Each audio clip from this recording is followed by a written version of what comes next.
tonga soa atao amin'ny foivay mihina fahasalama tsara sika rehetrarehetra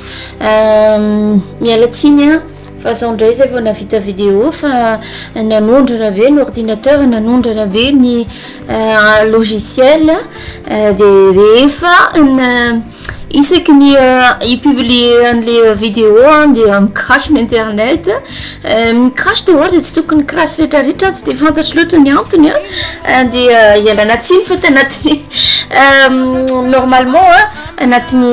amin'ny alina manao le vidéo de vitako amin'iny alina iny de publievako amin'iny alina iny fa tamin'ny tia vidéo ray ty 3 jours nanondrana foana ny logiciel sy ny internet ialana tsiny androany sika resaka mikasika ro arena be da be ananany Madagasikara ary resaka ihany koa fomba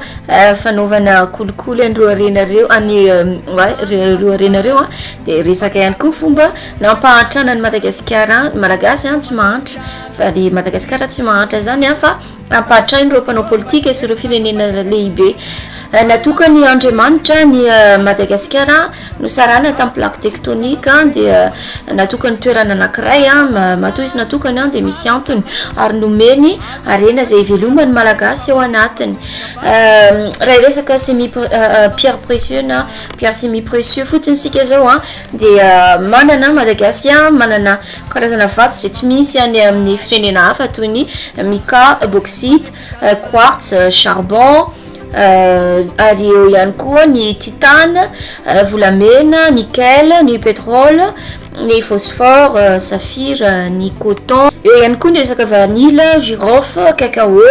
ny resaka ébène, ny resaka bois de rose izay mampalaza indrindra amin'ny Madagasikara fa ny sasany eto Madagasikara ny tena mahazo tombony amin'ny reto zavatra reto. Raha ohatra izay hoe resaka arena izay tsy iveloman'ny Madagasikara fa ny vahiny no mivelona aminy. Raha resaka hoe nickel fotsiny zao tsika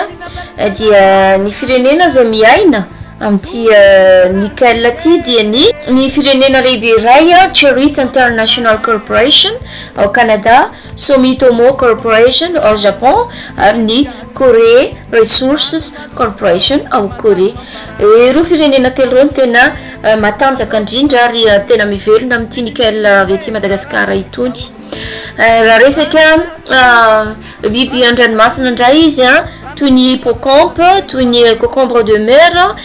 toy ny tortue ary ny hazo toy ny ébène sy ny bois de rose de ny Chine indray tena voalohan-daharana sy mahazo liste voalohany indrindra amin'ity resaka trafic tena manafatra an'ity hazo bois de rose ty sy ireo tortue de mer na reo biby any an-dranomasina. Ny laharana misy any Madagasikara raha resaka fahantrana dia ao amin'ny laharana fahadimy izy zany hoe mbola misy firenena anankidimy ny aloany toy ny Burundi, République Centrafricaine, Malawi ary Gambie. Zany hoe raha mihetsika ny mpanao politika malagasy de mbola azo fonjena tsara mihitsy Madagasikara fa io arakaraka n'izay mitondra eo ihany io fa raha mitondra moa manome lanja ny malagasy mitovy aminy dia voavitra ny Madagasikara fa na ankamaroazany ny mpitondra ny tondra hatrizay ka hatramin'izao de ny vahiny ny tena velomina aminy fa tsy de malagasy loatra nefany Madagasikara de voalohany indrindra amin'ny resaka arena voajanahary ary raha tsisy an'reto arena eto voajanahary reto ny Europa sy ny Aziatika dia tsy velona ary tsy matanjaka mihitsy. Tsy adino ihany koa fa mbola Chine ihany koa no afaka manondrana tovavy malagasy alefa any Chine. Ny vehivavy iray zao de efa azahoana vola 84 millions d'ariary na 420 millions FMG vidina vehivavy anankiray zay ahondrana ny en Chine. Ny fomba fanaovan'izy reto fanondrana zany vehivavy zany dia zany hoe misy chinois anankiray manambady malagasy asaina mivarotena na lefany amin'ny toerana hafa esorina daholo ny papieny ny passeportny sy ny taratasy mikasikasika azy dia lasaina mivarotena izy de na omena tokatrano ray mandeha miasa amin'ny tokatrano ray iny rehefa tsy mampidi-bola dia ampijaliana na vonoina ho faty aza. Chinois zegny zay tsy mety ny tenenjare fa hoe mandoa vola be mandoa vola 60 millions francs zay raha teody mila mandoa zay satria dépense be tongavana andre tamadana andeha ta Chine zay tonga tagnana mpanambadinjare olona tsy normal zay ngadala zay le vadiko tsy saigna tegna tsy saigna feky za amizay matory amin'ny alina zany forcenjare zany za miaraka amin'ny forceny rafozako ndraiky rafozandako zany za miaraka amile zanakanjare dala i satria za tsy mety za wa tsy mety za fa za le fasamodo za amindro voaterantegna tsy maintsy niaraka tamile lehilahy dala satria mafy le hoe tsy maindray mandrena tany lavitra tsy fandray amin'ny la famille feky na misy namako ary misy manambady sanany tsisy nify sanany antra le fantra ohatrany dadabe sanany samba miklemena na fa presque ny eniko manambady asina tsy normal feky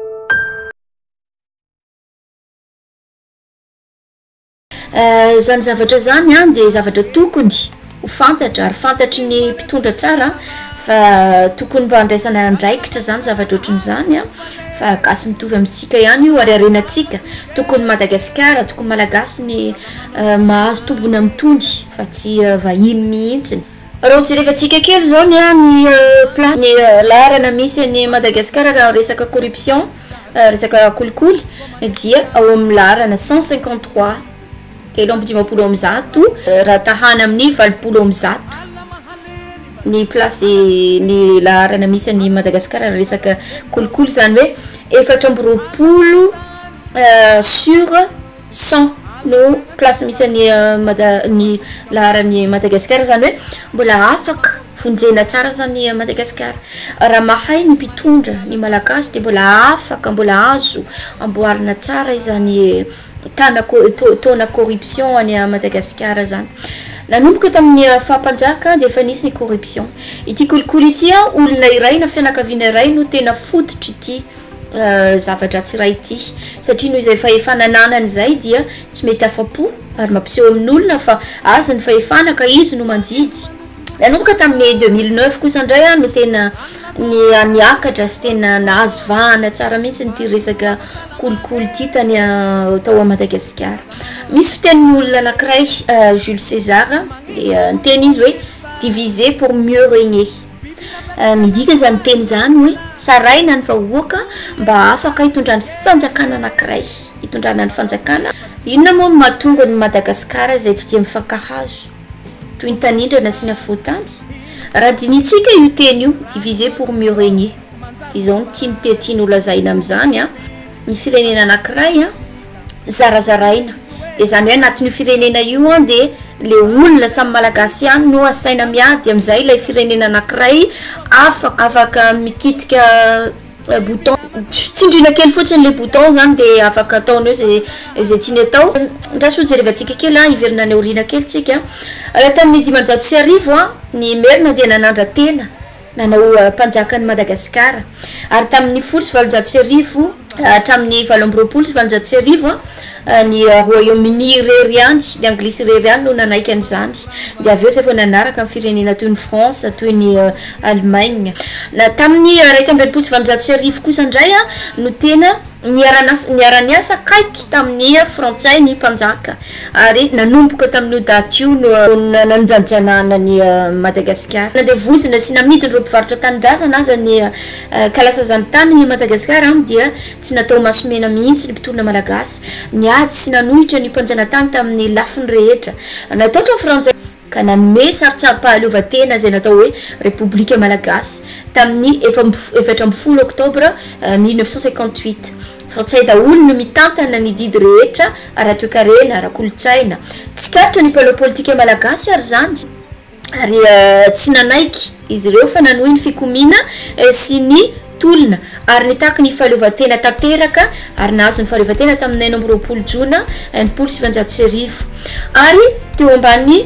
fitondran'ny Philibert Tsiranana no président voalohany nitondra ny République Madagasikara tsara marina aloha fa ny ankamarozana izy anatany africaine dia naharitra elabe ny fanjananan'izy ireo raha ohatra zay resaka ny Angola fotsiny sika no zanany Portugal 900 taona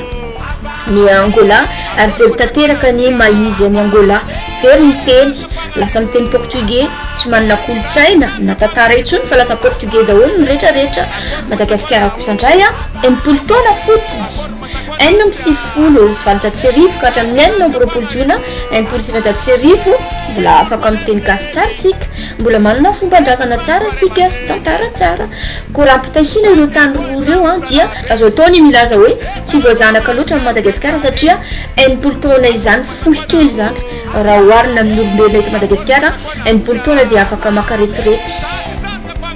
menatra sy natahotra be ary tena resy tosika ny mpanjanatany frantsay noho ny efa ranita sainy pitolona sy ny olona tia tanindrazana malagasy rehefa lasa président nandritra ny 7 taona Didier Ratsiraka tamin'ny taona 570 dia nanova régime tanteraka fitondrana malagasy tsy niara niasa na nifandray tamin'ny frantsay intsony socialiste no lalana narahana ny asonisy ireo natao ary dia nigafy sy namingana ny Madagasikara ary ny tanjona nataony nanao izay nasazina ny Madagasikara nitory tany amin'ny firenena mikambana ny ONU dia firenena fitambarana firenena tandrefana tahaka ny Amerikana, Frantsay, Anglisy, Alemana, Japana sy ny sisa ireo olona ireo no mpitarika sy mibaiko zao tontolo zao manindro sy manao izay mampahantra ny tany madinika ny Afrika ny Madagasikara izany hoe fanatevozana sy fanjanahana mbola mitohy hatramin'izay ka hatramin'izao mitovy ihany koa ny Union Européenne Union Africaine dia mitovy amin'ny ONU ihany zany natao embargo ary Madagasikara izany hoe tsy misy firenena na hazo ny fandray tamin'ny Madagasikara na mifanakalo na manondrana zavatra na ara-toekarena zany na ara-kolotsaina nandefasana aretina taty Madagasikara lasa betsaka ny risoriso ary ny tombony ny dahalo jaly malagasy fa saingy tsikivy na raha na moramora teny ihany ny fiainana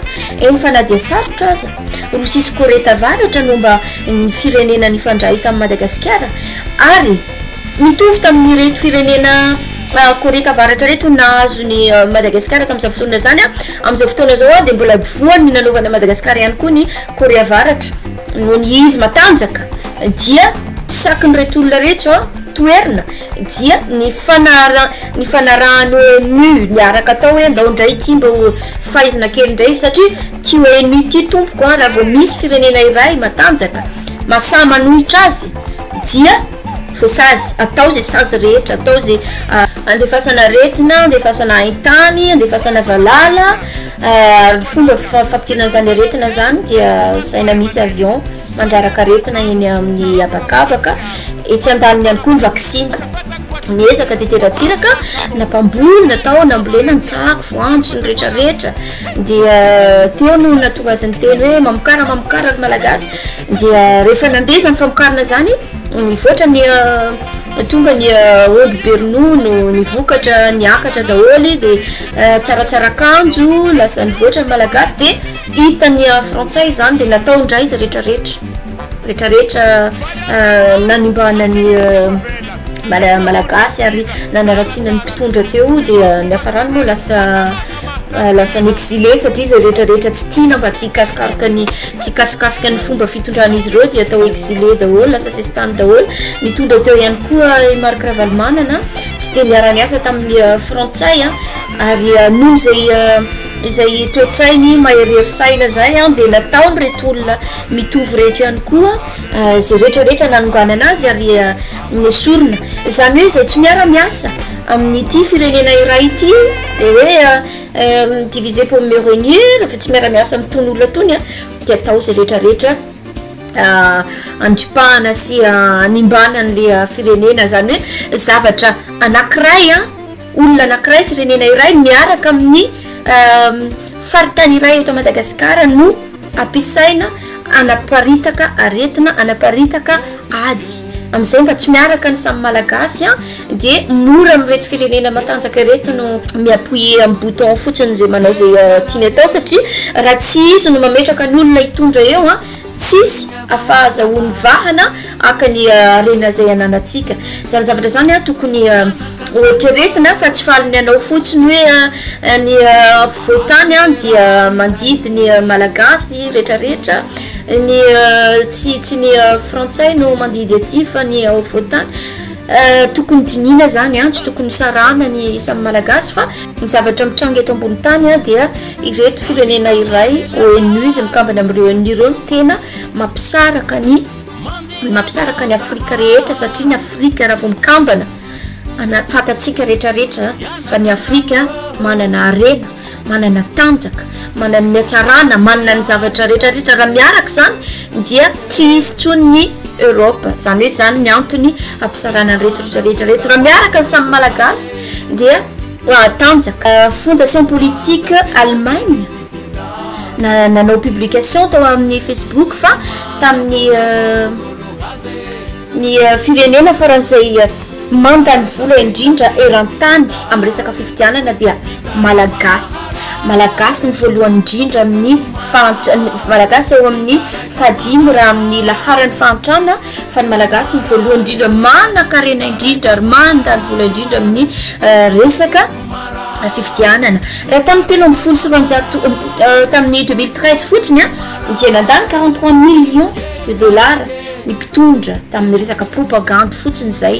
zany hoe 21,50 araky ny vato azon'olona niny ary ny laharan'olona faharoa amin'ny mpandany vola resaka propagande eto ambony tany a dia ny Kenya 21,16 ny azy a ary manarakaraka azy a ny Hillary Clinton 19,92 raha 12,61 kosa indray ny Donald Trump zany hoe aiza daholo moa toy ny vola be tony fantatry fa Union Européenne manampy karaha manamboly ianao anaovana propagande maninona ny malagasy mbola mahantra maninona ary nanina amin'ny anaovana propagande le vola fa tsy hanampiana malagasy mitovy aminao rehefa manao propagande a ireto olona reto a dia ile olona mahantra ile olona any ambany tanàna mitadiavina voalohany. Tamin'ny 2016 ny RFI namoaka revue anankiray hoe nanao fadiovana ny fitondrana tao Antananarivo izay nanomana ny francophonie dia tsy hoe nandio tanàna fa ny sorona daholo ny malagasy ny ankizy zay maloto zay tsy manao kiraro zay mahantra dia natokana toerana anankiray ary nitenenina mihitsy aza hoe tsy mahazo mivoaka ianareo na ferana lelera hoe am'izao sy am'izao tsy mahazo mivoaka satria menatra mba anome image tsara ny Madagasikara dia tsy avoaka ny olombelona reny fa tsy biby na dia maloto aza na mahantra aza tsy avoaka le olona satria vahiny zany no avy eto dia omena image tsara amin'ny Madagasikara dia aleo zay olona madiodio sy tsara kiraro sy tsara kanjo ny avoaka zavatra mamenatra zany mpitondra ve anao mitondra ny malagasy mitovy aminao dia tsy menatra koa ianao manao zavatra ohatran'izany maninona moa raha vola be laninareo amin'ny présidentielle io avidiananao kiraro le olona omenao akanjo tsara na mba omenao fanomezana izy aloha dia mba asainao madio izy dia avy eo izy tsy afindranao toerana hafa zany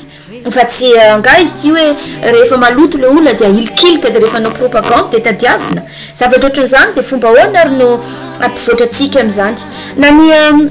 lalana sombana